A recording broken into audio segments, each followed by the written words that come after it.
संत महात्मा बसवेश्वरांचे आंतरराष्ट्रीय स्मारक शासनाने मंजूर केलेल्या 65 एकर जागेवरच व्हावे, अन्यथा राज्यस्तरीय आंदोलन छेडलं जाईल असा इशारा शिवा संघटनेने दिला आहे।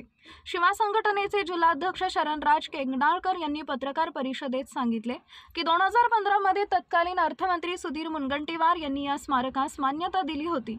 मात्र सध्या काही मंडळी स्मारकाची जागा बदलून ते लहान करण्याचा प्रयत्न करत आहेत। मंगळवेढा ही महात्मा बसवेश्वरांची कर्मभूमी असल्यामुळे जागतिक दर्जाचं स्मारक 65 एकरातच उभारले जावे अशी संघटनेची भूमिका आहे। जागा बदलल्यास किंवा स्मारकाचं स्वरूप कमी केल्यास राज्यभर तीव्र आंदोलन केलं जाईल असा इशाराही देण्यात आलाय। यावेळी अरविंद बडोळे पाटील, मनीष काळजे, महांतेश पाटील, नागप्पा कोप्पा यांच्यासह अनेक पदाधिकारी उपस्थित होते।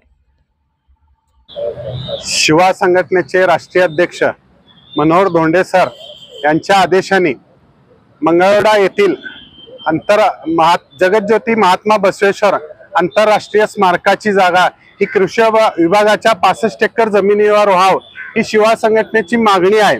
आणि ही मागणी 18 मार्च 2015 रोजी तत्कालीन अर्थमंत्री सुधीरभाऊ मुनगंटीवार